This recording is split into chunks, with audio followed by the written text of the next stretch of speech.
المہند المفند میں یہ بھی لکھا ہوا ہے کہ ہم نبی صلی اللہ علیہ وسلم کی جو قبر والی حیات ہے اس کو دنیاوی حیات سمجھتے ہیں. برزخی ہے لیکن کیا ہے؟ دنیاوی ہے. تو آپ یہ مبہم عبارت ہے.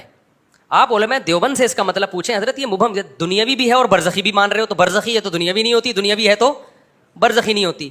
اب جو شر پسند لوگ ہیں انہوں نے کیا کیا, انہوں نے کہا دیکھو یہ دنیاوی حیات کے ساتھ قبر میں زندگی کے قائل ہیں, تو یہ تو گمراہانہ عقیدہ ہے.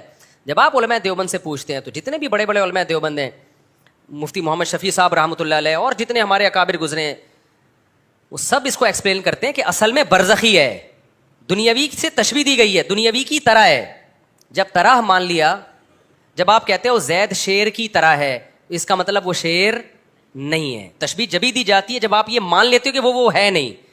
تو علماء دیوبند اس کے قائل ہیں نبی صلی اللہ علیہ وسلم برزخی حیات کے ساتھ زندہ ہیں, دنیاوی کی سے تشبیہ دی گئی ہے. اب تشبیہ جب بھی کسی کو کسی چیز سے دی جاتی ہے تو پوچھا جاتا ہے کہ آپ کس چیز میں تشبیہ دے رہے ہیں.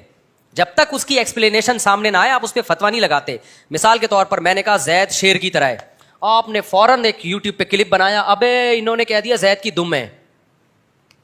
میں کہہ رہا ہوں میں نے تو نہیں کہا زید کی دم ہے, آپ کہہ رہے, آپ نے فوراً فتنہ کر دیا کہ آپ نے خود نہیں کہا زید شیر کی طرح ہے اور شیر کی دم ہوتی ہے, اس کا مطلب آپ زید کی بھی دم کے قائل ہو. پھر آپ نے کہا ابے اس نے زید کی گستاخی کی ہے, اس نے زید کو کہا یہ درندہ ہے. یہ کیا ہے؟ درندہ ہے. یوٹیوب پہ آپ نے کلپ بنا بنا کے نا, اور آپ کے بے وقوف اور جاہل قسم کے فالوورز تھے, وہ بھی زندہ باد زندہ باد, اور وہ بھی آ گئے نا سارے, چونکہ ایک ہی جیسے لوگ, جب آپ گندگی کہیں ہوتی ہے تو سارا گند وہاں پر اکٹھا ہو جاتا ہے.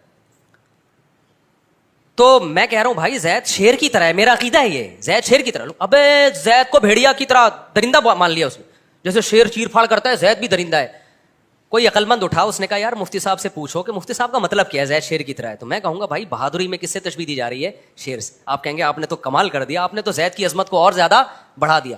تو تشبیہ وجہ شبہ دیکھی جاتی ہے کہ کس چیز میں تشبیہ دی جا رہی ہے. تو علماء دیوبند نے جو نبی صلی اللہ علیہ وسلم کی برزخی حیات کو دنیاوی حیات سے تشبیہ دی ہے, تو وہ تشبیہ ہے اس معنی میں کہ وہ بہت طاقتور ہے.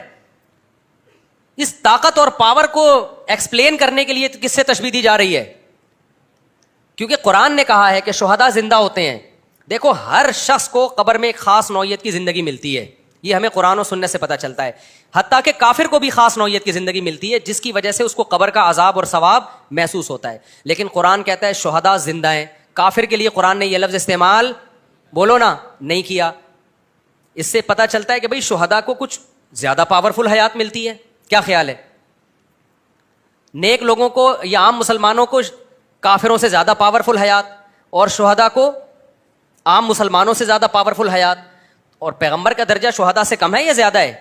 تو اس سے پتہ چلتا ہے پیغمبروں کو اور بھی زیادہ پاورفل حیات ملتی ہے. تو وہ اس کی طاقت اور قوت کو بیان کرنے کے لیے کہا کہ وہ کیا ہے؟ دنیاوی کی طرح ہے. تبھی ترجمے میں طرح لکھا ہوا ہے. یہ ہرگز مطلب نہیں ہے کہ عین دنیاوی ہے, کیونکہ علماء دیوبند کا عقیدہ ہے نبی صلی اللہ علیہ وسلم کی پر موت واقع ہوئی ہے, آپ کا جو ہے وہ آپ کی جو ازواج تھیں انہوں نے عدت گزاری ہے, اس عدت کے دوران انہوں نے زینت اختیار نہیں کی ہے. آپ کی ازواج پر آپ کے بعد نکاح کو حرام قرار دیا گیا اس لیے کہ آپ کی موت کو مانا گیا نا, انکا میتون وانہم میتون, اے نبی آپ نے بھی مرنا ہے انہوں نے بھی مرنا ہے. اتنی ساری نصوص کا تو میں سمجھتا ہوں ٹماٹر والا انکار نہیں کر سکتا, علماء دیوبند کہاں سے انکار کریں گے؟ اور اگر اتنے بڑے بے وقوف ہیں نا علماء دیوبند کہ اتنی قرآن و سنت کی واضح نصوص جس میں آ رہا ہے نبی آپ نے بھی مرنا ہے انہوں نے بھی مرنا ہے, نبی کی بیویاں عدت بھی گزار رہی ہیں, اور اتنی واضح نصوص کہ حضرت عمر حضرت ابوبکر خطبہ دے رہے ہیں بخاری میں کہ من کان منکم یعبد محمدا فإن محمدا قد مات, کہ لوگوں تم میں جو سمجھتا ہے کہ جو اللہ کے نبی کی عبادت کرتا تھا تو نبی پر موت واقع ہو گئی ہے. اگر ان تمام نصوص کا علماء دیوبند انکار کر رہے ہیں تو پھر یہ منافقت ہے ان کو مسلمان کہنا. یہ کیا ہے؟